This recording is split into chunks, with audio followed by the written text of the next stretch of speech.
So announce చేసిన కాడి నుంచి పెద్దగా రెస్పాన్స్ లేదు పబ్లిక్ నుంచి. ఫోర్త్ సిటీ అంటే అనౌన్స్ చేసారో చూద్దాం అనే టైప్లో ఉన్నారు. ఎందుకు లాస్ట్ 2 months నుంచి ఒకసారిగా మళ్ళీ ఈ ఫోర్త్ సిటీ వైపు పబ్లిక్ కూడా ఫోకస్ చేశారు. అసలు ఫోర్త్ సిటీ వైపు ఏం జరుగుతుంది, ల్యాండ్ రేట్లు ఎలా ఉన్నాయని చెప్పి కూడా వీకెండ్స్ కానీ వెళ్ళామంటే ఒక జాతరం తలపిస్తుంది ఆ ఏరియా మొత్తం. రీసెంట్గా నేను కూడా ఒకసారి వెళ్ళొచ్చాను. ఏం జరుగుతుంది సార్ మొత్తం అంటే ఎంక్వైరీస్ జరుగుతున్నాయా, లేదు గతంతో పోల్చుకుంటే రేట్లు ఏమైనా పెరిగాయా, స్టేబుల్గా ఉన్నాయండి, మీరు ఏం చెప్తారు? రేట్లు అయితే అనుకున్న మాదిరిగా పెరిగినాయండి, పెరగలేదని కాదు. యాక్చువల్గా ఏంటంటే మీకు ముఖ్యంగా మనం చూసుకుంటే కనెక్టివిటీ ఇప్పుడు ఇది 200 feet రోడ్ అనేది, ఇది main already existing road. Mirkhanpet వరకు అయితే ఇది ఎగ్జిస్టింగ్ రోడ్. ఇక్కడ నుంచి కొంచెం నేను విజిట్ చేయడం, ఇదంతా తార్ రోడ్, మొత్తం రోడ్ అయితే మీర్ఖాన్పేట వరకు కొంచెం ముందు ఈ పెద్దమ్మ తల్లి టెంపుల్ వరకు అయితే చాలా బాగుంది రోడ్ ఇది. అక్కడి నుంచి కూడా ఏంటంటే మట్టి రోడ్ వేసేసారు, ఇంకా పూర్తిగా డెవలప్.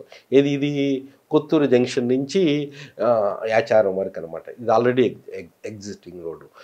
ఇది ఆల్రెడీ 33 feet, కొంత లెక్క ఇక్కడ వరకు అయితే ఎగ్జిస్టింగ్ రోడ్ ఉంది ఆల్రెడీ. కొన్ని ఏరియాస్ ఉన్నాయి ఇప్పుడు డెవలప్ చేస్తున్నారు రోడ్స్ అనేది. ఇప్పుడు ఏంటంటే మీరు చూసుకుంటే కానీ Meerkhanpet one of the best potential centre అవ్వబోతుంది. కానీ ఎంత దూరంలో ఉంటుంది ఎక్కడి నుంచి? ఓఆర్ఆర్కి ఆల్మోస్ట్ మీర్ఖాన్పేట అనేది 19 kilometers. ఎందుకంటే రావిరియాల నుంచి 19 మధ్యలో ఉంటుంది. అవునవును, ఇది 19 kilometers ఉంటుంది. మీర్ఖాన్పేట కూడా ఏంటంటే కాకపోతే అక్కడ కొంచెం జాగ్రత్తగా ఉండాలి. అక్కడ ఆల్మోస్ట్ ఇప్పుడు రేట్స్ మీరు చూసుకుంటే ఏంటంటే 4 crores వరకు per acre ఉంది. మనకి అక్కడ ఇన్వెస్ట్మెంట్ ఏకర్స్లో అనేది కొంచెం ఇబ్బంది ఆ ఇన్వెస్ట్మెంట్కి. అక్కడ మనకి ప్లాటింగ్ స్ట్రక్చర్కి వచ్చేలేక అక్కడ ఆల్మోస్ట్ కొంతమంది 32,000, కొన్ని దాంట్లో 28,000, కొన్నిట్లో 22,000, 23,000 per square yard అయితే ఉంది. per square 22. కానీ కోర్ ఏరియాస్లో మనం ఫోకస్ చేస్తే ఏంటంటే ఎక్కువ కోర్ ఏరియాస్ అంటే యాక్చువల్గా 4 గ్రామాలండి. కుర్మిద్ద, తాటిపర్తి, నానక్ నగర్, ఇంకోటి ఏంటంటే మేడిపల్లి.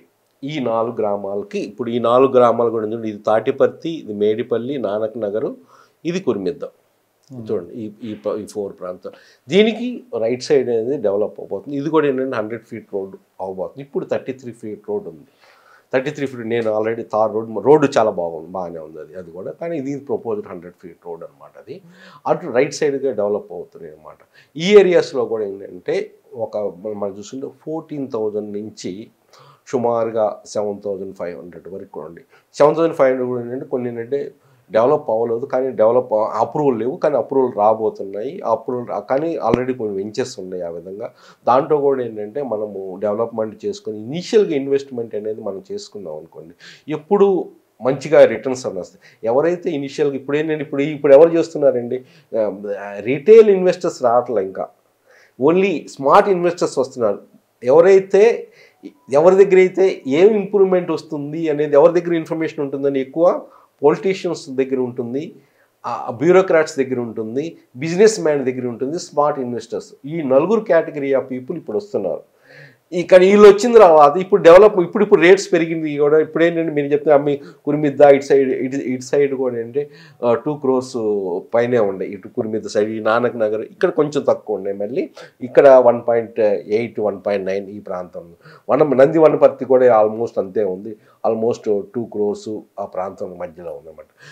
ఈ ఆపర్చునిటీస్ మనం చూసుకునేక ఏంటంటే per square yard నేను చెప్పాను, per acre కూడా నేను చెప్పాను. ఆల్మోస్ట్ 1.8 కాడి నుంచి 2 crores ఈ 4 సెక్టర్లో. ఇక్కడ కుర్మిద్ద దగ్గర అయితే ఒక 2.5 crores కూడా అట్లా ఉందన్నమాట. అంటే మన మెయిన్ రోడ్స్కి ఎంత దూరం అనే దాన్ని బట్టి కూడా ఉంటుంది. అట్లానే స్క్వేర్ యార్డ్స్లో. కానీ నా రిక్వెస్ట్ ఏంటంటే ఒకసారి అనలైజ్ చేయండి, మీరు స్టడీ చేయండి. మీకు ఇష్టం ఉన్న చోట ఫ్యూచర్ సిటీలో మీరు ఇన్వెస్ట్మెంట్ చేయండి. కానీ ఫ్యూచర్లో మాత్రం మంచి రిటర్న్స్ రావడానికి 2x 3x రావడానికి మంచి అవకాశం ఉంది. ఎందుకంటే కారణం కూడా ఏంటంటే ఈ గవర్నమెంట్ కాకపోతే ఇంకో గవర్నమెంట్ వచ్చినా కానీ డెవలప్ చేయాలా. మీరు చూశారు అంతకుముందు బీఆర్ఎస్ గవర్నమెంట్ పేరు మార్పు ఫార్మా సిటీ అన్నారు. ఇప్పుడు ఏంటంటే స్మార్ట్ సిటీ, గ్రీన్ సిటీ కానీ ఏదోటి అయితే కన్ఫామ్గా అక్కడ ఉంటుంది. ఏదైతే కన్ఫర్మ్, ఎందుకంటే ల్యాండ్ అక్విజిషన్ చేశారు కదండి, చేస్తున్నారు. ఇప్పుడు ఈజీ అది ఏ గవర్నమెంట్కి వచ్చినా కానీ ఆల్రెడీ ఎల్పిఎస్ స్కీమ్లో ల్యాండ్స్ తీసేసుకుంటారు. తీసుకున్న తర్వాత కూడా ఇప్పుడు రైతులు ఎల్పిఎస్ స్కీమ్లో కూడా రైతులు కూడా కొంతవరకు అడ్వాంటేజ్ అవ మాదిరి 60 to 40% ఇవ్వటం వల్ల ఏంటంటే వాళ్ళ ల్యాండ్స్ కూడా డెవలప్ అవుతాయి, వాళ్ళ రేట్స్ కూడా పెరుగుతాయి అనమాట. దానివల్ల నేను మనం చూసినప్పుడు కూడా 600 acresలో వాళ్ళకి ఇప్పుడు ఎవరైతే ల్యాండ్ పూల్ స్కీమ్ని తీసుకుంటున్నారో 600 acresలో ప్లాటింగ్ సిస్టమ్ చేస్తున్నారండి. సరే సార్, అంత బాగుంది. ఇప్పుడు ఇన్వెస్ట్ చేసే వాళ్ళకి సేఫ్ ఇన్వెస్ట్మెంట్ ఎక్కడంటే మీరు ఏం చెప్తారు? రియల్ ఎస్టేట్లో అండి సేఫ్ ఇన్వెస్ట్మెంట్ ఇప్పుడు ఇన్వెస్ట్ చేస్తే ఒక 5 సంవత్సరాలకు 6 సంవత్సరాలకు గ్యారంటీగా ఎంతో కొంత మనకి రిటర్న్స్ ఉంటాయని. నా ఫస్ట్ వచ్చేలాగే నేను ఫ్యూచర్ సిటీ అనే చేస్తాను. కారణాలు ఏంటంటే ఒకటేమో ఫ్యూచర్ సిటీ ఒకటి, రెండవది ఏంటంటే between the ORR regional ring road semi urban క్లస్టర్గా మనం చేశారు, మనకు అందరికీ తెలిసిందే. దానివల్ల కూడా ఏంటంటే డెవలప్మెంట్ అయితే ఆ ఏరియాస్ డెవలప్మెంట్ అవుతాయి. ఇంకోటి ఏంటంటే మీకు శ్రీశైలం హైవే కూడా ఎక్స్పాన్షన్ రోడ్ ఎక్స్పాన్షన్ అవబోతుంది. 4 lanes కూడా బ్రిడ్జ్ కూడా నిర్మించారు. శ్రీశైలం దగ్గర ముందు అక్కడ ఒక బ్రిడ్జ్ కూడా నిర్మిస్తున్నారు. దానివల్ల కూడా ఏంటంటే తిరుపతికి కానీ చెన్నైకి కానీ డిస్టెన్స్ తగ్గబోతుంది. అట్లనే నాగార్జున సాగర్ రోడ్డు కూడా అవతల వైపు ఇంకో నాగార్జున సాగర్ రోడ్డు కూడా ఏంటంటే ఫ్యూచర్లో మంచిగా డెవలప్ అవబోతుంది అనమాట. అది కూడా దీనివల్ల ఏంటంటే సెమీ అర్బన్ క్లస్టర్ వస్తుంది. దీంట్లో రేడియల్ రోడ్స్ రాబోతున్నాయి. ఈ రోడ్స్ కూడా ఏది మన ఆల్రెడీ బౌండరీగా మనం పరిగణించే సాగర్ రోడ్డు కానీ శ్రీశైలం రోడ్డు కూడా మంచి అభివృద్ధిగా డెవలప్ అవుతుంది. ఇంకోటి ఏంటంటే ప్రాక్సిమిటీ టు ద ఎయిర్పోర్ట్ అండి. ఇప్పుడు ఎప్పుడు కూడా ఏంటంటే కంపెనీస్ రావాలంటే కూడా ఏంటంటే ఎక్స్పోర్ట్ ఓరియంటేషన్, ఒక పోర్ట్ ఉండాలి, దగ్గరగా ఎయిర్పోర్ట్ ఉండాలి. ఎయిర్పోర్ట్ అయితే చాలా దగ్గర. చెప్పేదాన్ని బట్టి భవిష్యత్తులో మరొక ఎయిర్పోర్ట్ కూడా అవసరం వచ్చిందేమో అనిపిస్తుంది. డిఫరెంట్ అండి, అది ఎక్కడ అనేది నాకు. ఇప్పుడు గోవా ఉంది, గోవాలో 2 ఎయిర్పోర్ట్లు ఉన్నాయి. చిన్న రాష్ట్రం అయినా కానీ టూరిజం బాగుంటుంది కాబట్టి 2 ఎయిర్పోర్ట్లు. భవిష్యత్తు హైదరాబాద్ ఇప్పుడు వీరన్నట్లు ఒక 320 కిలోమీటర్లు పరిధిలో ఔటర్ రింగ్ రోడ్ RRR రాబోతుంది. 360 వేసుకుందాం. సో ఆ చివరి నుంచి ఈ చివరికి తీసుకున్నా కానీ మొత్తం రావాలన్నా అటొక ఎయిర్పోర్ట్ ఇటొక ఎయిర్పోర్ట్ వచ్చిన ఆశ్చర్యపోవాల్సింది. అవునండి, ఎయిర్పోర్ట్ పరంగా చూస్తే తెలంగాణ అనేది కొంచెం ల్యాగింగ్ అని చెప్పాలి నేను. ఎందుకంటే ఈవెన్ స్మాల్ స్టేట్స్, ఇప్పుడు ఏపీ ఉంది, కేరళలో ఉండే, దే గాట్ మోర్ దెన్ మన తెలంగాణలో ఏముండే ఎయిర్పోర్ట్స్ చాలా తక్కువ. ఇప్పుడే రీసెంట్గా వరంగల్ ఎయిర్పోర్ట్ రాబోతుంది. ఇక్కడ మేజర్ వచ్చేలాక హైదరాబాద్, వరంగల్. కానీ మిగతా మీ కేరళలో మోర్ దెన్ 7 ఎయిర్పోర్ట్స్ ఉన్నాయి. అదే ఇప్పుడు అమరావతిలో కూడా ప్లాన్ చేస్తున్నారు.